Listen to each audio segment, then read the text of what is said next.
Hello everyone and welcome back to Learning Peak channel. आज का ਜਿਹੜਾ ਸੈਸ਼ਨ ਹੈ ਇਹ ਮਲਟੀਪਲ ਚੋਇਸ ਕੁਐਸਚਨ ਬੇਸਡ ਹੈ, ਯਾਨੀ ਕਿ MCQ ਬੇਸਡ ਹੈ ਤੇ ਆਪਾਂ ਟੌਪਿਕ ਕਰ ਰਹੇ ਹਾਂ historical background of Indian polity ਦਾ, ਜੋ ਆਪਾਂ ਆਲਰੇਡੀ ਕਵਰ ਕੀਤਾ ਹੋਇਆ ਸਾਰਾ। ਜਿੰਨੇ ਵੀ ਐਕਟਸ ਨੇ ਇਸ ਟੌਪਿਕ ਦੇ ਅੰਡਰ ਉਹ ਮੈਂ ਤੁਹਾਨੂੰ ਕਵਰ ਕਰਵਾਏ ਹੋਏ ਨੇ। ਜੇ ਤੁਸੀਂ ਚੈਨਲ ਤੇ ਨਵੇਂ ਹੋ ਤਾਂ ਪਲੇਲਿਸਟ ਤੇ ਜਾ ਕੇ ਇੰਡੀਅਨ ਪੋਲਿਟੀ ਟਾਈਟਲ ਦੇ ਅੰਡਰ ਉਹ ਸਾਰੇ ਐਕਟ ਤੁਹਾਨੂੰ ਕ੍ਰੋਨੋਲੋਜੀਕਲੀ ਮਿਲ ਜਾਣਗੇ, ਯਾਨੀ ਕਿ ਜਿਵੇਂ ਜਿਵੇਂ ਉਹ ਭਾਰਤ ਦੇ ਵਿੱਚ ਇੰਪਲੀਮੈਂਟ ਕੀਤੇ ਸੀ ਈਸਟ ਇੰਡੀਆ ਕੰਪਨੀ ਤੇ ਬ੍ਰਿਟਿਸ਼ ਪਾਰਲੀਮੈਂਟ ਨੇ ਆਪਣੇ ਸ਼ਾਸਨ ਦੇ ਦੌਰਾਨ, ਉਹ ਉਵੇਂ ਉਵੇਂ ਸਟੈਪ ਵਾਈਜ਼ ਤੁਹਾਨੂੰ ਸਿੰਪਲੀਫਾਈਡ ਵੇ ਨਾਲ ਅਸੈਸ ਕਰਵਾਏ ਹੋਏ ਨੇ ਮੈਂ। ਤੇ ਚਲੋ ਜ਼ਿਆਦਾ ਟਾਈਮ ਨਹੀਂ ਵੇਸਟ ਕਰਦੇ ਤੇ ਅੱਜ ਦਾ ਜਿਹੜਾ MCQ ਦਾ ਸੈਸ਼ਨ ਹੈ ਉਹ ਆਪਾਂ ਸ਼ੁਰੂ ਕਰਦੇ ਹਾਂ। क्वेश्चन नंबर 1 है when was battle of Plassey fought, यानी कि जी प्लासी की लड़ाई से कदों लड़ी गई सी। ऑप्शन नंबर ए है 23 जुलाई 1605, ऑप्शन नंबर बी है 24 अगस्त 1665, ऑप्शन नंबर सी है 23 जून 1757 या ऑप्शन नंबर डी है नन ऑफ दी अबव। हुण इहदा आंसर है ऑप्शन नंबर सी 23 जून 1757 नूं जिहड़ी बैटल ऑफ प्लासी है वो लड़ी गई सीगी। दो फोर्सिस ਦੇ ਵਿੱਚ ਲੜੀ ਗਈ ਸੀ। ਪਹਿਲੇ ਸੀਗੇ ਰੋਬਰਟ ਕਲੀਫ ਜਿਹੜੇ ਈਸਟ ਇੰਡੀਆ ਕੰਪਨੀ ਨੂੰ ਰਿਪਰੈਜ਼ੈਂਟ ਕਰ ਰਹੇ ਸੀ, ਔਰ ਸਿਰਾਜੂਦੌਲਾ ਸੀ ਜਿਹੜੇ ਨਵਾਬ ਆਫ ਬੰਗਾਲ ਨੂੰ ਰਿਪਰੈਜ਼ੈਂਟ ਕਰ ਰਹੇ ਸੀ। ਤੇ ਨਵਾਬ ਆਫ ਬੰਗਾਲ ਯਾਨੀ ਕਿ ਸਿਰਾਜੂਦੌਲਾ ਇਹ ਜਿਹੜੀ ਜੰਗ ਹੈ ਉਹਨੂੰ ਹਾਰ ਗਏ ਸੀ। ਅੱਗੇ ਚੱਲਦੇ ਹਾਂ। Question number 2 when was battle of Buxar happen, यानी कि जी बक्सर की लड़ाई है वो कदों लड़ी गई सीगी। ऑप्शन नंबर ए है इन 1764, ऑप्शन नंबर बी है इन 1885, ऑप्शन नंबर सी है 1857 ਦੇ ਵਿੱਚ या ऑप्शन नंबर डी है 1664 ਦੇ ਵਿੱਚ। ਹੁਣ ਇਹਦਾ ਆਨਸਰ ਹੈ ऑप्शन नंबर ए 1764 ਦੇ ਵਿੱਚ ਜਿਹੜੀ बैटल ऑफ बक्सर है वो लड़ी गई सी। दो फोर्सिस ਦੇ ਵਿੱਚ लड़ी गई सी। पहली फोर्स सीगी ਮੁਨਰੋ ਦੀ, ਹੈਕਟਰ ਮੁਨਰੋ ਦੀ, ਜਿਹੜੇ ਈਸਟ ਇੰਡੀਆ ਕੰਪਨੀ ਨੂੰ ਰਿਪਰੈਜ਼ੈਂਟ ਕਰ ਰਹੇ ਸੀ, ਤੇ ਉਹਨਾਂ ਦੇ ਅਗੇਂਸਟ ਸੀਗੇ ਨਵਾਬ ਆਫ ਬੰਗਾਲ ਮੀਰ ਕਾਸਿਮ ਤੇ ਮੁਗਲ ਐਮਪਰਰ ਸ਼ਾਹ ਆਲਮ। ਇਹਨਾਂ ਦੋਨਾਂ ਨੇ ਮਿਲ ਕੇ ਈਸਟ ਇੰਡੀਆ ਕੰਪਨੀ ਦੀ ਜਿਹੜੀ ਫੋਰਸ ਹੈ ਹੈਕਟਰ ਮੁਨਰੋ ਦੀ ਉਹਦੇ ਨਾਲ ਲੜਾਈ ਲੜੀ ਸੀ। ਪਰ ਅਫਸੋਸ ਇਹ ਜੰਗ ਵੀ ਭਾਰਤੀ ਹਾਰ ਗਏ ਸੀ। ਤੇ ਇਹ ਜਿਹੜੀ ਜੰਗ ਹੈ ਇਹ ਭਾਰਤ ਦੇ ਵਿੱਚ ਇੱਕ ਟਰਨਿੰਗ ਪੁਆਇੰਟ ਦੀ ਤਰ੍ਹਾਂ ਆਂਦੀ ਹੈ। ਉਸ ਤੋਂ ਬਾਅਦ ਆਪਣਾ ਇਤਿਹਾਸ ਭਾਰਤ ਦਾ ਜਿਹੜਾ ਉਹ ਬਿਲਕੁਲ ਬਦਲ ਜਾਂਦਾ ਹੈ। ਚਲੋ ਅਗਲਾ ਕੁਐਸਚਨ ਦੇਖਦੇ ਹਾਂ। क्वेश्चन नंबर 3 है after which battle British east India company controlled India completely. ਹੁਣ ਤੁਹਾਨੂੰ ਉਹ ਬੈਟਲ ਦਾ ਨਾਮ ਦੱਸਣਾ ਹੈ, ਉਹ ਲੜਾਈ ਦਾ ਨਾਮ ਦੱਸਣਾ ਹੈ ਜਿਸ ਤੋਂ ਬਾਅਦ ਜਿਹੜੀ ਬ੍ਰਿਟਿਸ਼ ਈਸਟ ਇੰਡੀਆ ਕੰਪਨੀ ਹੈ ਉਹਨੇ ਭਾਰਤ ਦੇ ਉੱਤੇ ਆਪਣਾ ਕੰਟਰੋਲ ਪੂਰੀ ਤਰ੍ਹਾਂ ਕਰ ਲਿਆ ਸੀ। ऑप्शन नंबर ए है battle of Buxar, option number C है battle of Plassey, option number C है first battle of Karnataka, option number D है नन ऑफ दी अबव। ਇਹਦਾ ਆਨਸਰ ਹੈ बैटल ऑफ बक्सर ਜਿਹੜੀ ਕਿ 1764 ਦੇ ਵਿੱਚ ਲੜੀ ਗਈ ਸੀ, ਯਾਨੀ ਕਿ ऑप्शन नंबर ए। ਇਸ ਤੋਂ ਬਾਅਦ ਹੀ ਭਾਰਤ ਦੇ ਉੱਤੇ ਬ੍ਰਿਟਿਸ਼ ਈਸਟ ਇੰਡੀਆ ਕੰਪਨੀ ਨੇ ਆਪਣਾ ਜਿਹੜਾ ਕੰਟਰੋਲ ਹੈ ਉਹ ਪੂਰੀ ਤਰ੍ਹਾਂ ਕਰ ਲਿਆ ਸੀ। ਇਹ ਕੁਐਸਚਨ ਬਹੁਤ ਇੰਪੋਰਟੈਂਟ ਹੈ ਔਰ ਬਹੁਤ ਸਾਰੇ ਪੰਜਾਬ ਦੇ ਐਗਜ਼ਾਮ ਦੇ ਵਿੱਚ ਆਉਂਦਾ ਹੈ। ਐਕਸਾਈਜ਼ ਦੇ ਐਗਜ਼ਾਮ ਦੇ ਵਿੱਚ ਵੀ ਸੀ, ਪਟਵਾਰੀ ਦੇ ਐਗਜ਼ਾਮ ਦੇ ਵਿੱਚ ਵੀ ਇਹ ਕੁਐਸਚਨ ਸੀਗਾ। ਤੇ ਕਨਫਿਊਜ਼ ਨਹੀਂ ਹੋਣਾ, option number a battle of Buxar है। ਉਸ ਤੋਂ ਬਾਅਦ ਹੀ ਭਾਰਤ ਦੇ ਉੱਤੇ ਈਸਟ ਇੰਡੀਆ ਕੰਪਨੀ ਨੇ ਆਪਣਾ ਰਾਜ ਪੂਰੀ ਤਰ੍ਹਾਂ ਕਰ ਲਿਆ ਸੀ। क्वेश्चन नंबर 4 ਦੀ ਗੱਲ ਕਰਦੇ ਹਾਂ। Which event is titled as first war of independence by some historians, ਯਾਨੀ ਕਿ ਕੁਝ ਇਤਿਹਾਸਕਾਰਾਂ ਦੁਆਰਾ ਕਿਹੜੇ ਯੁੱਧ ਨੂੰ, ਕਿਹੜੀ ਘਟਨਾ ਨੂੰ ਸਭ ਤੋਂ ਪਹਿਲਾਂ ਜਿਹੜਾ ਇੰਡੀਪੈਂਡੈਂਸ ਦੀ ਵਾਰ ਹੈ ਉਹਦੇ ਨਾਮ ਤੋਂ ਵੀ ਜਾਣਿਆ ਜਾਂਦਾ ਹੈ। ऑप्शन नंबर ए है revolt of 1857, option number B है ब्लैक होल ट्रेजिडी, यानी कि ब्लैक होल त्रासदी, ऑप्शन नंबर सी है बैटल ऑफ पानीपत, ਤੇ ऑप्शन नंबर डी है ਕਰਨਾਟਿਕ ਵਾਰ। ਹੁਣ ਇਹਦਾ ਆਨਸਰ ਤੁਹਾਨੂੰ ਸਾਰਿਆਂ ਨੂੰ ਪਤਾ ਹੋਊਗਾ, ਜਿਹਨੂੰ ਕਹਿੰਦੇ ਆ ਰਿਵੋਲਟ ਆਫ 1857, ਯਾਨੀ ਕਿ ऑप्शन नंबर ए ਉਹਨੂੰ ਹੀ ਆਪਾਂ ਫਰਸਟ ਵਾਰ ਆਫ ਇੰਡੀਪੈਂਡੈਂਸ ਦੇ ਨਾਮ ਤੋਂ ਜਾਣਦੇ ਹਾਂ, ਜਿਹਨੂੰ ਆਪਾਂ ਸਪੋਏ ਮਟੀਨੀ ਵੀ ਬੋਲਦੇ ਹਾਂ। ਕੁਝ ਇਤਿਹਾਸਕਾਰ ਉਹਨੂੰ ਪਹਿਲੀ ਵਾਰ ਜਿਹੜੀ ਇੰਡੀਪੈਂਡੈਂਸ ਦੀ ਉਹਦੇ ਨਾਮ ਤੋਂ ਵੀ ਜਾਣਦੇ ਹਾਂ। ਅੱਗੇ ਕੁਐਸਚਨ ਦੇਖਦੇ ਹਾਂ। क्वेश्चन नंबर 5 है the British east India company control directly Indian सब कॉन्टीनेंट ड्यूरिंग वट पीरियड। ਹੁਣ ਆਪਾਂ ਨੇ ਪੀਰੀਅਡ ਦੱਸਣਾ ਹੈ ਕਿ ਕਦੋਂ ਤੋਂ ਲੈ ਕੇ ਕਦੋਂ ਤੱਕ ਜਿਹੜੀ ਬ੍ਰਿਟਿਸ਼ ईस्ट इंडिया कंपनी ने भारत के उत्ते राज किया, कंट्रोल किया भारत को? ऑप्शन नंबर ए है 1857 तो लैके 1947 तक। ऑप्शन नंबर बी है 1773 तो लैके 1857 तक। ऑप्शन नंबर सी है 1773 तो लैके 1784 तक, या ऑप्शन नंबर डी जिहड़ा है 1785 तो लैके 1947 तक। तेरा आंसर है ऑप्शन नंबर बी 1773 तो लैके 1858 तक जिहड़ी ब्रिटिश ईस्ट इंडिया कंपनी है उन्हें भारत के उत्ते अपनी जिहड़ा डायरैक्ट कंट्रोल है वो किया सीगा। ये टाइमलाइन जरूर याद रखियो, इहनूं याद करके तुसी जिहड़े एक्ट्स है उहदे कॉन्सैप्ट्स नूं भी बहुत अच्छी तरह क्लीयर कर सकते हो। अगला क्वेश्चन देखते हैं, question number 6। Foundation of central administration was done through which act? हुण तुसी दसना है कि जिहड़ा सेंट्रल एडमिनिस्ट्रेशन सीगा उहदी नींव किस एक्ट राहीं रखी गई सी। ते आपां ऑप्शन देखते हैं। ऑप्शन नंबर ए है regulating act of 1773। Option number B है Pitt's India act of 1784। Option number C है चार्टर एक्ट ऑफ 1853, या ऑप्शन नंबर सी है चार्टर एक्ट ऑफ 1813। हुण इहदा आंसर आपां ने देना है, तो जे तुसी सारी थियरी अच्छी तरह पढ़ी है, सारे एक्ट्स पढ़े ने, तो तुहानूं इहदा आंसर आंदा होगा, मैनूं यकीन है। तो इहदा आंसर है रेगुलेटिंग एक्ट ऑफ 1773, यानी कि ऑप्शन नंबर ए इहदा आंसर है। अगला क्वेश्चन देखते हैं आप। क्वेश्चन नंबर 7 है who was first governor general of Bengal? याद रखो क्वेश्चन नूं ध्यान नाल पढ़ना है। आपां ने first governor general of Bengal दे बारे दसना है। फर्स्ट गवर्नर जनरल जिहड़े सीगे ओह सीगे लॉर्ड वॉरन हैस्टिंग्स, यानी कि ऑप्शन नंबर बी। अगे चलते हैं, क्वेश्चन नंबर 8 देखते हैं। Supreme court of Calcutta was established when? जिहड़ा सुप्रीम कोर्ट सीगा कैलकटा दा वो कदों एस्टैबलिश होया सी? ऑप्शनस देखते हैं। ऑप्शन नंबर ए है 1774 दे विच, ऑप्शन नंबर बी है 1784 दे विच, या ऑप्शन नंबर सी है जिहड़ा 1894, या ऑप्शन नंबर डी 1800 दे विच। ते जिहड़ा अपना सुप्रीम कोर्ट ऑफ कैलकटा है वो एस्टैबलिश होया सीगा 1774 दे विच, यानी कि option number A is the right answer. Question number 9 देखते हैं। Concept of dual government was introduced by? जिहड़ा कॉन्सैप्ट है ड्यूल गवर्नमेंट का, यानी कि दोहरी सरकार का जिहड़ा संकल्प है वो किसने इंट्रोड्यूस किया सीगा? ऑप्शंस देखते हैं। चार्टर एक्ट ऑफ 1813 ने, ऑप्शन नंबर बी है charter act of 1833, option number C है पिट्स इंडिया एक्ट ऑफ 1784, या ऑप्शन नंबर डी है रेगुलेटिंग एक्ट ऑफ 1773। तेरा आंसर है पिट्स इंडिया एक्ट ऑफ 1784, यानी कि option number C is the right answer. हुण Pitt's India act किने introduce किया सी? पिट्स इंडिया एक्ट इंट्रोड्यूस किया सीगा विलियम पिट्स ने, जो उस टाइम के प्राइम मिनिस्टर सीगे इंग्लैंड के, इसलिए फेमसली उन्होंने नाम तो ही ये एक्ट नूं आपां जानते हैं, पिट्स इंडिया एक्ट 1784 दे विच आया सी भारत दे विच। ते अगला क्वेश्चन देख, हुण क्वेश्चन नंबर 10 देखते हैं। What is included in concept of dual government? यानी कि जिहड़ा ड्यूल गवर्नमेंट दोहरी सरकार का जिहड़ा कॉन्सैप्ट है, धारणा है, उहदे विच की शामिल हुंदा है वो आपां ने दसना है। ऑप्शन नंबर ए है court of directors, option number B है board of control, option number C है बोथ ए एंड बी, ते ऑप्शन नंबर डी है नन ऑफ द अबव। हुण इहदा आंसर है option number C, both A and B जिहड़े ने ओह इंक्लूड हुंदे ने ड्यूल गवर्नमेंट के कॉन्सैप्ट दे विच। कोर्ट ऑफ डायरैक्टर जिहड़ा है ईस्ट इंडिया कंपनी नूं रिप्रजेंट करदा सी, ते जिहड़ा बोर्ड ऑफ डायरैक्टर है ये ब्रिटिश पार्लीमेंट नूं रिप्रजेंट करदा सी, ते ये दोनों ही जिहड़े कॉन्सैप्ट ने dual government they which include हुंदे ने, उन्हां दे विच शामिल किए जाते हैं। तो जिहड़ा ड्यूल गवर्नमेंट का कॉन्सैप्ट है ये मैंने तुहानूं ऑलरेडी दस्सिया है कि पिट्स इंडिया एक्ट 1784 ने इंट्रोड्यूस किया सी भारत दे विच। अगला क्वेश्चन देखते हैं, question number 11 who was first governor general of British India? हुण तुसीं उरे दसना है first governor general of British India.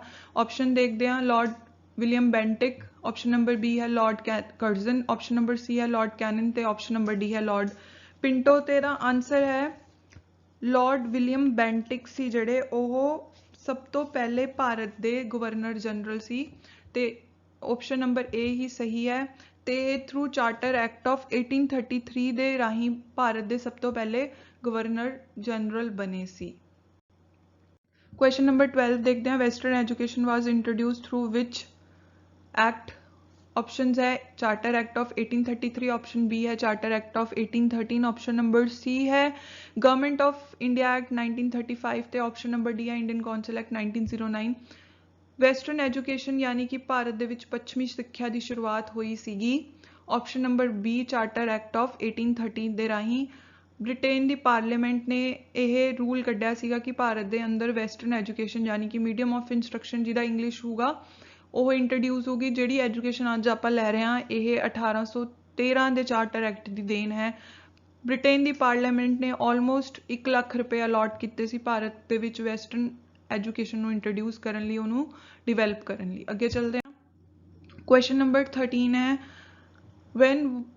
when were the laws started being consolidated and confined? consolidated और ਕਨਫਾਈਨਡ ਲਾਜ਼ ਸੀਗੇ ਜਿਹੜੇ ਉਹ ਕਦੋਂ ਬਣਨੇ ਸ਼ੁਰੂ ਹੋਏ ਸੀ? ਇਸ ਤੋਂ ਪਹਿਲਾਂ ਸਾਰੇ ਕਾਨੂੰਨ ਸੀ ਜਿਹੜੇ ਉਹ ਵਰਬਲ ਸੀਗੇ ਤੇ ਇਸ ਐਕਟ ਤੋਂ ਬਾਅਦ ਹੀ ਜਿਹੜੇ ਆਪਣੇ ਲਾਜ਼ ਨੇ ਉਹਨਾਂ ਨੂੰ ਇੱਕ ਸੀਮਿਤ ਕਰਤਾ ਸੀਗਾ, ਉਹਨਾਂ ਨੂੰ ਇਕਸਾਰ ਕਰਤਾ ਸੀ, यानी ਉਹਨਾਂ ਨੂੰ ਪ੍ਰੋਪਰਲੀ ਲਿਖਣਾ ਸ਼ੁਰੂ ਕੀਤਾ ਸੀ। ਆਪਸ਼ਨਸ ਦੇਖਦੇ ਹਾਂ। Charter act of 1813, charter act of 1833 ਜਾਂ ਪਿਟਸ ਇੰਡੀਆ ਐਕਟ 1784 ਤੇ ਆਪਸ਼ਨ ਨੰਬਰ ਡੀ ਹੈ ਇੰਡੀਅਨ ਕਾਉਂਸਲ ਐਕਟ 1909। ਤੇਰਾ ਆਨਸਰ ਹੈ ਚਾਰਟਰ ਐਕਟ ਆਫ 1833 यानी कि ऑप्शन नंबर बी। इस राही ही ਭਾਰਤ ਦੇ ਵਿੱਚ ਜਿੰਨੇ ਵੀ ਐਕਟ ਸੀ ਉਹਨਾਂ ਨੂੰ ਕਨਫਾਈਨਡ ਤੇ ਕੰਸੋਲੀਡੇਟ ਕੀਤਾ ਗਿਆ ਸੀ, यानी कि ਉਹਨਾਂ ਨੂੰ ਇਕਸਾਰ ਤੇ ਸੀਮਿਤ ਕਰ ਦਿੱਤਾ ਗਿਆ ਸੀ।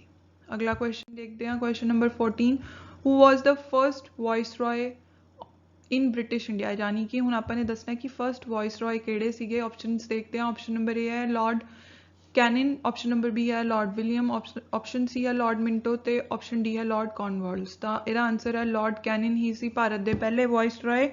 जे क्वेश्चन आ जे कि who was the last governor general of India ਤਾਂ भी ਇਹਦਾ आंसर ऑप्शन नंबर ए है लॉर्ड कैनिन। ਅੱਗੇ ਚੱਲਦੇ ਹਾਂ। when was Indian nominated first time in legislative council of viceroy? ਜਿਹੜਾ ਹੁਣ ਵਾਇਸਰॉय ਦੀ ਲੈਜਿਸਲੇਟਿਵ ਕਾਉਂਸਲ ਸੀ ਤਾਂ ਉਸ ਦੇ ਵਿੱਚ ਸਭ ਤੋਂ ਪਹਿਲਾਂ ਜਿਹੜੇ ਇੰਡੀਅਨਸ ਨੇ ਉਹ ਕਦੋਂ ਨੋਮੀਨੇਟ ਹੋਏ ਸੀਗੇ? ਨੋਮੀਨੇਟ ਹੋਏ ਸੀ, ਇਲੈਕਟ ਨਹੀਂ ਹੋਏ ਸੀ। ਧਿਆਨ ਰੱਖਣਾ। ਆਪਸ਼ਨਸ ਹੈਗੀਆਂ ਆਪਸ਼ਨ ਨੰਬਰ ਏ 1845 ਦੇ ਵਿੱਚ, ਆਪਸ਼ਨ ਨੰਬਰ ਬੀ ਹੈ 1861 ਦੇ ਵਿੱਚ, ਆਪਸ਼ਨ ਨੰਬਰ ਸੀ ਹੈ 1909 ਜਾਂ ਆਪਸ਼ਨ ਨੰਬਰ ਡੀ ਹੈ 1919। ਤੇ ਇਹਦਾ ਆਨਸਰ ਹੈ ਆਪਸ਼ਨ ਨੰਬਰ ਬੀ यानी कि 1861 ਦੇ ਵਿੱਚ ਜਿਹੜੇ ਇੰਡੀਅਨਸ ਨੇ ਉਹ ਪਹਿਲੀ ਵਾਰ ਲੈਜਿਸਲੇਟਿਵ ਕਾਉਂਸਲ ਦੇ ਵਿੱਚ ਨਾਨ ਆਫੀਸ਼ੀਅਲ ਮੈਂਬਰਸ ਬਣੇ ਸੀ ਥਰੂ ਨੋਮੀਨੇਸ਼ਨ, ਇਲੈਕਸ਼ਨ ਨਹੀਂ। ਤੇ ਇਹ ਜਿਹੜਾ ਕਨਸੈਪਟ ਹੈ ਇੰਟਰੋਡਿਊਸ ਕੀਤਾ ਸੀ ਇੰਡੀਅਨ ਕਾਉਂਸਲ ਐਕਟ 1861 ਨੇ। ਅੱਗੇ ਚੱਲਦੇ ਹਾਂ। ਅਗਲਾ ਕੁਐਸਚਨ ਹੈ who were the first nominated members of legislative council? ਜਿਹੜਾ ਹੁਣ ਆਪਾਂ ਨੇ ਪੜ੍ਹਿਆ ਕਿ ਲੈਜਿਸਲੇਟਿਵ ਕਾਉਂਸਲ ਦੇ ਮੈਂਬਰ ਬਣੇ ਸੀ 1861 ਚ ਪਹਿਲੀ ਵਾਰ ਨੋਮੀਨੇਟਿਡ। ਉਹ ਕਿਹੜੇ ਕਿਹੜੇ ਇੰਡੀਅਨ ਸੀ ਜਿਹੜੇ ਬਣੇ ਸੀ? ਆ ਜਾਓ ਦੇਖਦੇ ਹਾਂ ਆਪਸ਼ਨਸ ਹੁਣ। Raja of Banaras, option number A, option number B ਹੈ Maharaja of Patiala, option number C ਹੈ ਸਰ ਦਿਨਕਰ ਰਾਓ ਤੇ ਆਪਸ਼ਨ ਨੰਬਰ ਡੀ ਹੈ ਆਲ ਆਫ ਥੀਸ। ਤਾਂ ਇਹਦਾ ਆਨਸਰ ਹੈ all of these, option number D. ਤੇ ਇਹ ਸਾਰੇ ਹੀ ਇਹ ਤਿੰਨੋਂ ਹੀ ਬਣੇ ਸੀਗੇ ਲੈਜਿਸਲੇਟਿਵ ਕਾਉਂਸਲ ਦੇ ਮੈਂਬਰ। ਜੇ ਤੁਹਾਨੂੰ ਬਾਈ ਚਾਂਸ ਪੇਪਰ ਦੇ ਵਿੱਚ ਇਹਨਾਂ ਚੋਂ ਕਿਸੇ ਇੱਕ ਦਾ ਨਾਮ ਆਉਂਦਾ ਤਾਂ ਤੁਸੀਂ ਉਹੀ ਆਨਸਰ ਮਾਰਕ ਕਰਕੇ ਆਉਣਾ ਹੈ। ਤੇ ਮੇਰੇ ਹਿਸਾਬ ਨਾਲ ਇਹ ਤਿੰਨੋਂ ਜਿਹੜੇ ਆਪਸ਼ਨਸ ਨੇ ਤੁਹਾਨੂੰ ਯਾਦ ਹੋਣੇ ਚਾਹੀਦੇ ਨੇ ਤੇ ਤੁਸੀਂ ਬਹੁਤ ਈਜ਼ੀ ਸਕੋਰ ਕਰ ਸਕਦੇ ਹੋ ਆਪਣੇ ਐਗਜ਼ਾਮ ਦੇ ਵਿੱਚ। ਅਗਲਾ ਕੁਐਸਚਨ ਦੇਖਦੇ ਹਾਂ। ਕੁਐਸਚਨ ਨੰਬਰ 17 ਹੈ who was the father of Indian civil services? Option ਹੈ option number A Lord Canning, option number B है कॉर्नवालिस ਤੇ ਆਪਸ਼ਨ ਨੰਬਰ ਸੀ ਹੈ Lord Minto, option number D है जॉन शॉरे। ਤੇ ਇਹਦਾ ਆਨਸਰ ਹੈ Cornwallis ਜਿਹੜੇ ਸੀਗੇ ਉਹ ਜਿਹੜੇ ਭਾਰਤ ਦੇ ਵਿੱਚ ਇੰਡੀਅਨ ਸਰਵਿਸਿਜ਼ ਹੈ ਉਹਦਾ ਕਨਸੈਪਟ ਲੈ ਕੇ ਆਏ ਸੀ। ਉਹਨਾਂ ਨੂੰ ਫਾਦਰ ਆਫ ਇੰਡੀਅਨ ਸਰਵਿਸਿਜ਼ ਦੇ ਨਾਮ ਤੋਂ ਵੀ ਜਾਣਿਆ ਜਾਂਦਾ ਹੈ।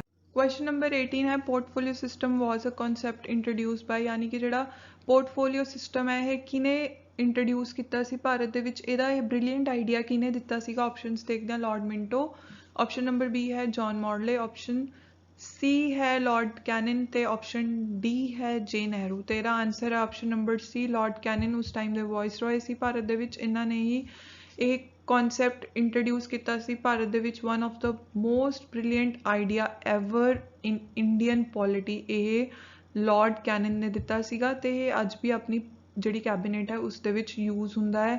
ਤੁਸੀਂ ਪੋਰਟਫੋਲੀਓ ਕਨਸੈਪਟ ਬਾਰੇ ਸਾਰਾ ਕੁਝ ਜਾਣ ਸਕਦੇ ਹੋ ਡਿਸਕ੍ਰਿਪਟਿਵ ਵੇ ਨਾਲ ਜੇ ਤੁਸੀਂ ਇੰਡੀਅਨ ਪੋਲਿਟੀ ਦੀ ਜਿਹੜੀ ਮੇਰੀ ਪਲੇਲਿਸਟ ਹੈ ਉਸ 'ਚ ਜਾ ਕੇ ਜਿਹੜੇ ਐਕਟਸ ਨੇ ਉਹਨਾਂ ਨੂੰ ਸਟੈਪ ਬਾਈ ਸਟੈਪ ਪੜ੍ਹੋਗੇ ਤਾਂ ਤੁਹਾਡੇ ਸਾਰੇ ਕਨਸੈਪਟ ਕਲੀਅਰ ਹੋ ਜਾਣਗੇ। ਹੁਣ ਕੁਐਸਚਨ ਨੰਬਰ 19 ਦੇਖਦੇ ਹਾਂ ਆਪਾਂ। ਕੁਐਸਚਨ ਹੈ the Indian council act of 1909 is also known as. ਆਪਾਂ ਇੰਡੀਅਨ ਕੌਂਸਲ ਐਕਟ 1919 ਨੂੰ ਹੋਰ ਕਿਹੜਾ ਨਾਮਾ ਵਜੋਂ ਜਾਣਦੇ ਹਾਂ? ਆਪਸ਼ਨ ਨੰਬਰ ਏ ਹੈ Morley Minto reform, option number B ਹੈ Pitt's India act, option number C ਹੈ ਮੌਂਟੇਕ ਚੈਮਫਰਡਸ ਰਿਫਾਰਮ, ਜਾਂ option number D none of the above. ਇਹ ਸਭ ਨੂੰ ਆਉਂਦਾ ਹੀ ਹੋਊਗਾ। ਇਹਨੂੰ ਆਪਾਂ ਮੋਡਲੇ ਮਿੰਟੋ ਰਿਫਾਰਮ ਦੇ ਨਾਮ ਤੋਂ ਜਾਣਦੇ ਹਾਂ। ਜਿਹੜਾ ਇੰਡੀਅਨ ਕੌਂਸਲ ਐਕਟ 1909 ਹੈ ਫੇਮਸਲੀ ਮੋਡਲੇ ਮਿੰਟੋ ਰਿਫਾਰਮ ਦੇ ਨਾਮ ਤੋਂ ਜਾਣਿਆ ਜਾਂਦਾ ਹੈ। ਜਿਹੜੇ ਮੋਡਲੇ ਸੀਗੇ ਇਹ ਸੈਕਟਰੀ ਆਫ ਸਟੇਟ ਸੀਗੇ ਇੰਡੀਆ ਦੇ ਉਸ ਟਾਈਮ ਦੇ, ਤੇ ਜਿਹੜੇ ਮਿੰਟੋ ਸੀਗੇ ਇਹ ਵਾਇਸਰॉय ਸੀ ਭਾਰਤ ਦੇ ਉਸ ਟਾਈਮ ਦੇ। ਅੱਗੇ ਚੱਲਦੇ ਹਾਂ। ਕਾਂਗਰਸ ਵਾਜ਼ formed in question number 20।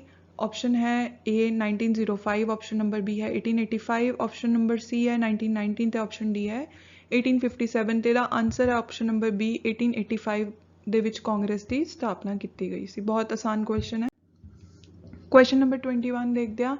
Van was communal representation legally started in India. ਹੁਣ ਆਪਾਂ ਨੇ ਦੱਸਣਾ ਕਿ ਕਮਿਊਨਲ ਰਿਪਰੈਜ਼ੈਂਟੇਸ਼ਨ ਜਿਹੜੀ ਲੀਗਲੀ ਸਟਾਰਟ ਹੋਈ ਸੀ, ਯਾਨੀ ਕਿ ਜਿਹੜੀ ਆਪਾਂ ਕਹਿ ਰੋ ਰੀਜਨ ਦੇ ਨਾਮ ਤੇ ਭਾਰਤ ਦੀ ਲੈਜਿਸਲੇਚਰ ਨੂੰ ਡਿਵਾਈਡ ਕੀਤਾ ਸੀ, ਉਹ ਕਦੋਂ ਲੀਗਲੀ ਸਟਾਰਟ ਹੋਇਆ ਸੀਗਾ? ਆਪਸ਼ਨਸ ਦੇਖਦੇ ਹਾਂ। ਆਪਸ਼ਨ ਨੰਬਰ ਏ ਹੈ 1919 ਦੇ ਵਿੱਚ, ਆਪਸ਼ਨ ਨੰਬਰ ਬੀ ਹੈ 1904 ਦੇ ਵਿੱਚ, ਆਪਸ਼ਨ ਨੰਬਰ ਸੀ ਹੈ 1909 ਦੇ ਵਿੱਚ, ਜਾਂ ਆਪਸ਼ਨ ਨੰਬਰ ਡੀ ਹੈ 1947 ਦੇ ਵਿੱਚ। ਤੇ ਜਿਹੜਾ ਇੰਡੀਅਨ ਕੌਂਸਲ ਐਕਟ 1909 ਹੈ ਉਹਨੇ ਹੀ ਕਮਿਊਨਲ ਰਿਪਰੈਜ਼ੈਂਟੇਸ਼ਨ ਨੂੰ ਲੀਗਲਾਈਜ਼ ਕੀਤਾ ਸੀਗਾ। ਤਾਂ ਇਹਦਾ ਆਨਸਰ ਹੈ ਆਪਸ਼ਨ ਨੰਬਰ ਸੀ। ਹੁਣ ਕੁਐਸਚਨ ਨੰਬਰ 22 ਦੀ ਗੱਲ ਕਰਦੇ ਹਾਂ। Which statutory commission was form for analysis of Indian council act 1919। ਇਹ ਚੀਜ਼ ਪਹਿਲੀ ਵਾਰ ਹੋ ਰਹੀ ਸੀ ਕਿ ਭਾਰਤ ਦੇ ਵਿੱਚ ਜਿਹੜਾ ਬ੍ਰਿਟੇਨ ਨੇ ਕੋਈ ਐਕਟ ਕੱਢਿਆ ਸੀਗਾ, ਬ੍ਰਿਟੇਨ ਦੀ ਪਾਰਲੀਮੈਂਟ ਨੇ ਜਿਹੜਾ ਐਕਟ ਇੰਟਰੋਡਿਊਸ ਕੀਤਾ ਸੀ ਇੰਡੀਅਨ ਕੌਂਸਲ ਐਕਟ 1919, ਉਹਨੂੰ ਕੋਈ ਸੈਚੂਟਰੀ ਯਾਨੀ ਕਿ ਕੋਈ ਵਿਧਾਨਿਕ ਕਮਿਸ਼ਨ ਉਹਦਾ ਵਿਸ਼ਲੇਸ਼ਣ ਕਰਨ ਆ ਰਿਹਾ ਸੀ। ਉਸ ਸੈਚੂਟਰੀ ਕਮਿਸ਼ਨ ਨੂੰ ਆਪਾਂ ਕਿਸ ਨਾਮ ਵਜੋਂ ਜਾਣਦੇ ਹਾਂ? ਉਹਦਾ ਨਾਮ ਹੁਣ ਆਪਾਂ ਨੇ ਦੱਸਣਾ। ਆਪਸ਼ਨ ਦੇਖਦੇ ਹਾਂ। ਆਪਸ਼ਨ ਨੰਬਰ ਏ ਹੈ Hunter commission, option number B ਹੈ cabinet mission plan, option C ਹੈ ਸੈਡਰਲ ਕਮਿਸ਼ਨ, ਜਾਂ ਆਪਸ਼ਨ ਡੀ ਹੈ ਸਾਈਮਨ ਕਮਿਸ਼ਨ। ਤੇ ਇਹਦਾ ਆਨਸਰ ਜਿਹੜਾ ਹੈ ਉਹ ਹੈ option number D Simon commission. ਤਾਂ ਤੁਹਾਨੂੰ ਪਤਾ ਹੀ ਹੋਊਗਾ ਬਹੁਤ ਸਾਰਾ ਵਿਰੋਧ ਹੋਇਆ ਸੀ, ਸਾਈਮਨ ਗੋ ਬੈਕ ਦੇ ਨਾਅਰੇ ਲੱਗੇ ਸੀ, ਤੇ ਆਪਣੇ ਜਿਹੜੇ ਲਾਲਾ ਲਾਜਪਤ ਰਾਏ ਆ ਉਹਨਾਂ ਦੀ ਡੈਥ ਹੋ ਗਈ ਸੀ ਡਿਊਰਿੰਗ ਲਾਠੀ ਚਾਰਜ, ਜਦੋਂ ਇਹ ਇਸ ਕਮਿਸ਼ਨ ਦਾ ਓਪੋਜੀਸ਼ਨ ਕਰ ਰਹੇ ਸੀ। ਅਗਲਾ ਕੁਐਸਚਨ ਦੇਖਦੇ ਹਾਂ। Question number 23 federal court of India was set up ਇਨ। ਹੁਣ ਆਪਾਂ ਨੇ ਦੱਸਣਾ ਕਿ ਜਿਹੜਾ ਫੈਡਰਲ ਕੋਰਟ ਹੈ ਜਿਹਨੂੰ ਹੁਣ ਆਪਾਂ ਸੁਪਰੀਮ ਕੋਰਟ ਦੇ ਨਾਮ ਤੋਂ ਜਾਣਦੇ ਹਾਂ, ਇਹ ਕਦੋਂ ਬਣਿਆ ਸੀ ਜਾਂ ਕਹਿ ਲਓ ਕਦੋਂ ਇਸਟੈਬਲਿਸ਼ ਹੋਇਆ ਸੀ ਇੰਡੀਆ ਦੇ ਵਿੱਚ? ਆਪਸ਼ਨਸ ਦੇਖਦੇ ਹਾਂ। ਆਪਸ਼ਨ ਨੰਬਰ ਏ ਹੈ 1937 ਦੇ ਵਿੱਚ, ਆਪਸ਼ਨ ਨੰਬਰ ਬੀ ਹੈ 1928 ਦੇ ਵਿੱਚ, ਆਪਸ਼ਨ ਨੰਬਰ ਸੀ ਹੈ 1935 ਦੇ ਵਿੱਚ, ਜਾਂ ਆਪਸ਼ਨ ਨੰਬਰ ਡੀ ਹੈ 1920 ਦੇ ਵਿੱਚ। ਤੇ ਇਹਦਾ ਆਨਸਰ ਹੈ ਆਪਸ਼ਨ ਨੰਬਰ ਏ 1937 ਦੇ ਵਿੱਚ ਫੈਡਰਲ ਕੋਰਟ ਆਫ ਇੰਡੀਆ ਦਾ ਗਠਨ ਹੋਇਆ ਸੀ। ਕੁਐਸਚਨ ਨੰਬਰ 24 ਦੇਖਦੇ ਹਾਂ। Who was the first Indian to join viceroy's executive council. ਹੁਣ ਤੁਸੀਂ ਦੱਸਣਾ ਹੈ ਕਿ ਜਿਹੜੀ ਐਗਜ਼ੀਕਿਊਟਿਵ ਕੌਂਸਲ ਸੀ ਉਹਦਾ ਜਿਹੜਾ ਮੈਂਬਰ ਸੀ ਪਹਿਲਾ ਭਾਰਤੀ ਉਹ ਕੌਣ ਸੀਗਾ? ਆਪਸ਼ਨਸ ਦੇਖਦੇ ਹਾਂ। ਆਪਸ਼ਨ ਏ ਹੈ Nehru, Jawahar Lal Nehru ji, option number B ਹੈ Satinder Prasad ਸਿन्हा, option number D ਹੈ ਲਾਲਾ ਲਾਜਪਤ ਰਾਏ ਜੀ, ਜਾਂ ਆਪਸ਼ਨ ਨੰਬਰ ਡੀ ਹੈ ਭੀਮ ਰਾਓ ਅੰਬੇਦਕਰ ਜੀ। ਤੇਰਾ ਆਨਸਰ ਹੈ ਸਤਿੰਦਰ ਪ੍ਰਸਾਦ ਸਿन्हा ਸੀ ਜਿਹੜੇ ਉਹ ਪਹਿਲੇ ਭਾਰਤੀ ਸੀ ਜਿਹੜੇ ਵਾਇਸਰॉय ਦੀ ਐਗਜ਼ੀਕਿਊਟਿਵ ਕੌਂਸਲ ਦੇ ਮੈਂਬਰ ਬਣੇ ਸੀ। One of the most important event that happened in Indian polity. ਪਹਿਲੀ ਵਾਰ ਕਿਸੇ ਭਾਰਤੀ ਨੂੰ ਐਗਜ਼ੀਕਿਊਟਿਵ ਕੌਂਸਲ ਦਾ ਮੈਂਬਰ ਬਣਾਇਆ ਸੀ ਔਰ ਉਹਨਾਂ ਦਾ ਨਾਮ ਸੀਗਾ ਸਤਿੰਦਰ ਪ੍ਰਸਾਦ ਸਿन्हा। ਕੁਐਸਚਨ ਨੰਬਰ 25 ਹੈ in the federation under government of India act 1935 residuary powers were given to. ਹੁਣ ਜਿਹੜਾ ਆਪਣਾ ਗਵਰਨਮੈਂਟ ਆਫ ਇੰਡੀਆ ਐਕਟ 1935 ਆਇਆ ਸੀ ਉਹਦੇ ਅੰਡਰ ਜਿਹੜੀਆਂ ਰੈਜ਼ੀਟਰੀ ਪਾਵਰ ਸੀਗੀਆਂ ਉਹ ਕਿਹਨੂੰ ਦਿੱਤੀਆਂ ਗਈਆਂ ਸੀ? ਆਪਾਂ ਨੇ ਇਹ ਦੱਸਣਾ ਹੈ। ਆਪਸ਼ਨ ਨੰਬਰ ਏ ਹੈ ਫੈਡਰਲ ਲੈਜਿਸਲੇਚਰ ਨੂੰ, ਆਪਸ਼ਨ ਨੰਬਰ ਬੀ ਹੈ ਵਾਇਸਰॉय ਨੂੰ, ਆਪਸ਼ਨ ਨੰਬਰ ਸੀ ਹੈ ਪ੍ਰੋਵਿੰਸ਼ੀਅਲ ਗਵਰਨਰ ਨੂੰ, ਜਾਂ ਆਪਸ਼ਨ ਨੰਬਰ ਡੀ ਹੈ ਨਨ ਆਫ ਦੀ ਅਬਵ। ਤੇ ਇਹਦਾ ਆਨਸਰ ਹੈ ਆਪਸ਼ਨ ਨੰਬਰ ਬੀ ਵਾਇਸਰॉय ਨੂੰ। ਜੇ ਤੁਸੀਂ ਸਾਰੇ ਐਕਟ ਅੱਛੀ ਤਰ੍ਹਾਂ ਪੜ੍ਹੇ ਆ ਤਾਂ ਇਹ ਕਨਸੈਪਟ ਉਹਨਾਂ ਐਕਟਸ 'ਚ ਸੀਗਾ ਜਿਹੜਾ 1935 ਦਾ ਗਵਰਨਮੈਂਟ ਆਫ ਇੰਡੀਆ ਐਕਟ ਹੈ, ਤਾਂ ਤੁਸੀਂ ਇਹਦਾ ਆਨਸਰ ਬਹੁਤ ਈਜ਼ੀਲੀ ਦੇ ਸਕਦੇ ਹੋ। ਅਗਲਾ ਕੁਐਸਚਨ ਦੇਖਦੇ ਹਾਂ। ਕੁਐਸਚਨ ਨੰਬਰ 26 ਦੇਖਦੇ ਹਾਂ। ਕੁਐਸਚਨ ਹੈ the cabinet mission plan for India predicted. ਹੁਣ ਜਿਹੜਾ ਕੈਬਨਿਟ ਮਿਸ਼ਨ ਪਲਾਨ ਆਇਆ ਸੀ ਉਹਨੇ ਭਾਰਤ ਲਈ ਕੀ ਭਵਿੱਖਬਾਣੀ ਕੀਤੀ ਸੀ ਉਹਦੇ ਬਾਰੇ ਤੁਸੀਂ ਦੱਸਣਾ ਹੈ। ਆਪਸ਼ਨਸ ਨੇ A unitary form of government, option number B ਹੈ ਫੈਡਰੇਸ਼ਨ, ਆਪਸ਼ਨ ਨੰਬਰ ਸੀ ਹੈ ਯੂਨੀਅਨ ਆਫ ਸਟੇਟਸ, ਜਾਂ ਆਪਸ਼ਨ ਨੰਬਰ ਡੀ ਹੈ ਨਨ ਆਫ ਦੀਜ਼। ਤੇ ਇਹਦਾ ਆਨਸਰ ਹੈ union of state, option number C. ਜਿਹੜਾ ਕੈਬਨਿਟ ਮਿਸ਼ਨ ਪਲਾਨ ਹੈ ਉਹਨੇ ਪ੍ਰੈਡਿਕਟ ਕੀਤਾ ਸੀ ਕਿ ਇੰਡੀਆ ਯੂਨੀਅਨ ਆਫ ਸਟੇਟ ਬਣੂਗਾ। ਅੱਗੇ ਚੱਲਦੇ ਹਾਂ। ਹੁਣ ਇਹ ਜਿਹੜਾ ਕੁਐਸਚਨ ਹੈ one of the most important question ਹੈ, who suggested the need of constitution of the need of constitution for independent India and in which year। ਤੁਸੀਂ ਦੱਸਣਾ ਹੈ ਕਿ ਜਿਹੜਾ ਸੰਵਿਧਾਨ ਹੈ ਉਹ ਕਿਹਨੇ ਕਿਹਾ ਸੀ ਜ਼ਰੂਰੀ ਹੈ ਆਜ਼ਾਦ ਭਾਰਤ ਲਈ ਤੇ ਕਿਸ ਸਾਲ ਵਿੱਚ ਕਿਹਾ ਸੀ।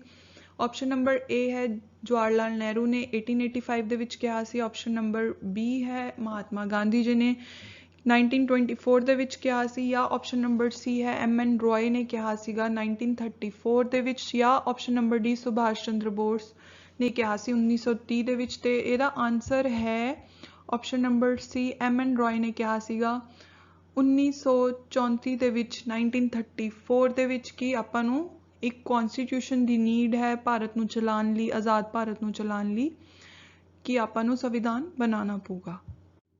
ਕੁਐਸਚਨ ਨੰਬਰ 28 ਦੇਖਦੇ ਹਾਂ ਕਿ ਕਨਸਟੀਟਿਊਐਂਟ ਅਸੈਂਬਲੀ ਕਦੋਂ ਫਾਰਮ ਹੋਈ ਸੀ, ਯਾਨੀ ਕਿ ਜਿਹੜੀ ਆਪਣੀ ਸੰਵਿਧਾਨ ਸਭਾ ਹੈ ਇਹਦਾ ਗਠਨ ਕਦੋਂ ਹੋਇਆ ਸੀ, ਆਪਾਂ ਨੂੰ ਉਹ ਸਾਲ ਦੱਸਣਾ ਹੈ।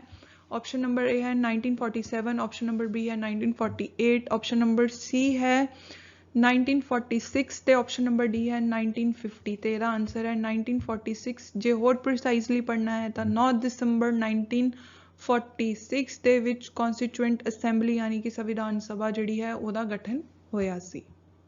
ਕੁਐਸਚਨ ਨੰਬਰ 29 ਹੈ constitution of India was adapted on, ਯਾਨੀ ਕਿ ਜਿਹੜਾ ਭਾਰਤ ਦਾ ਸੰਵਿਧਾਨ ਹੈ ਉਹ ਕਿਸ ਦਿਨ ਅਪਣਾਇਆ ਗਿਆ ਸੀ। ਆਪਸ਼ਨਸ ਦੇਖਦੇ ਹਾਂ 26 ਨਵੰਬਰ 1947, ਆਪਸ਼ਨ ਨੰਬਰ B ਹੈ 26 ਜਨਵਰੀ 1950, ਆਪਸ਼ਨ ਨੰਬਰ C ਹੈ 26 ਨਵੰਬਰ 1949 ਤੇ ਆਪਸ਼ਨ D ਹੈ 26 ਜਨਵਰੀ 1951। ਤੇ ਕਨਫਿਊਜ਼ ਨਹੀਂ ਹੋਣਾ, ਆਪਾਂ ਨੇ ਦੱਸਣਾ ਕਿ ਕਨਸਟੀਟਿਊਸ਼ਨ ਨੂੰ ਕਦੋਂ ਅਡਾਪਟ ਕੀਤਾ ਸੀ, ਕਦੋਂ ਅਪਣਾਇਆ ਸੀ। ਤਾਂ ਇਹਦਾ ਆਨਸਰ ਹੈ 26 ਨਵੰਬਰ 1949 ਕਨਸਟੀਟਿਊਸ਼ਨ ਆਪਣਾ ਬਣ ਕੇ ਤਿਆਰ ਹੋ ਗਿਆ ਸੀ ਤੇ ਆਪਾਂ ਨੇ ਕਨਸਟੀਟਿਊਸ਼ਨ ਨੂੰ ਅਡਾਪਟ ਕੀਤਾ ਸੀ ਇਸੇ ਦਿਨ। ਅਗਲਾ ਕੁਐਸਚਨ ਦੇਖਦੇ ਹਾਂ, the Indian constitution came into force on, ਯਾਨੀ ਇਹਨੂੰ ਲਾਗੂ ਕਦੋਂ ਕੀਤਾ ਸੀ ਜਿਹੜਾ ਆਪਣਾ ਭਾਰਤੀ ਸੰਵਿਧਾਨ ਸੀ। ਆਪਸ਼ਨਸ ਦੇਖਦੇ ਹਾਂ 26 ਜਨਵਰੀ 1950, ਆਪਸ਼ਨ B ਹੈ 26 ਜਨਵਰੀ 1948, ਆਪਸ਼ਨ C ਹੈ 26 ਜਨਵਰੀ 1951 ਤੇ ਆਪਸ਼ਨ D ਹੈ 26 ਜਨਵਰੀ 1949। ਤੇ ਇਹਦਾ ਆਨਸਰ ਹੈ ਆਪਸ਼ਨ ਨੰਬਰ A 26 ਜਨਵਰੀ 1950, ਜਿਹਨੂੰ ਆਪਾਂ ਰਿਪਬਲਿਕ ਡੇ ਦੇ ਤੌਰ ਤੇ ਵੀ ਮਨਾਉਂਦੇ ਹਾਂ। ਇਸੇ ਦਿਨ ਆਪਣਾ ਜਿਹੜਾ ਕਨਸਟੀਟਿਊਸ਼ਨ ਹੈ ਉਹ ਲਾਗੂ ਕੀਤਾ ਗਿਆ ਸੀਗਾ ਤੇ ਉਹਨੂੰ ਆਪਾਂ ਫੋਰਸ ਦੇ ਵਿੱਚ ਲੈ ਕੇ ਆਏ ਸੀ। ਇसी ਕੁਐਸਚਨ ਨਾਲ ਆਪਣੀ ਇਹ ਵੀਡੀਓ ਖਤਮ ਹੁੰਦੀ ਹੈ, ਇਹ ਸੈਸ਼ਨ ਜਿਹੜਾ 30 ਕੁਐਸਚਨ ਦਾ ਉਹ ਖਤਮ ਹੁੰਦਾ ਹੈ। ਉਮੀਦ ਹੈ ਤੁਹਾਨੂੰ ਇਹ ਸਾਰੇ MCQs ਆਉਂਦੇ ਹੋਣਗੇ ਤੇ ਪ੍ਰੈਕਟਿਸ ਮੇਕਸ ਦ ਮੈਨ ਪਰਫੈਕਟ, ਪ੍ਰੈਕਟਿਸ ਕਰਦੇ ਰਹੋ ਤੇ ਆਪਣੇ ਜਿਹੜੇ ਏਮਸ ਨੇ, ਗੋਲਸ ਨੇ ਉਹਨਾਂ ਨੂੰ ਅਚੀਵ ਕਰਦੇ ਰਹੋ। ਥੈਂਕ ਯੂ, ਮਿਲਦੇ ਹਾਂ ਅਗਲੀ ਵੀਡੀਓ ਦੇ ਵਿੱਚ। ਤੇ ਚੈਨਲ ਨੂੰ ਜ਼ਰੂਰ ਸਬਸਕ੍ਰਾਈਬ ਕਰੋ ਤੇ ਆਪਣੇ ਫਰੈਂਡਸ ਨਾਲ ਚੈਨਲ ਦੇ ਲਿੰਕ ਨੂੰ ਸ਼ੇਅਰ ਕਰੋ। ਚੈਨਲ ਦਾ ਨਾਮ ਹੈ ਲਰਨਿੰਗ ਪੀਕ।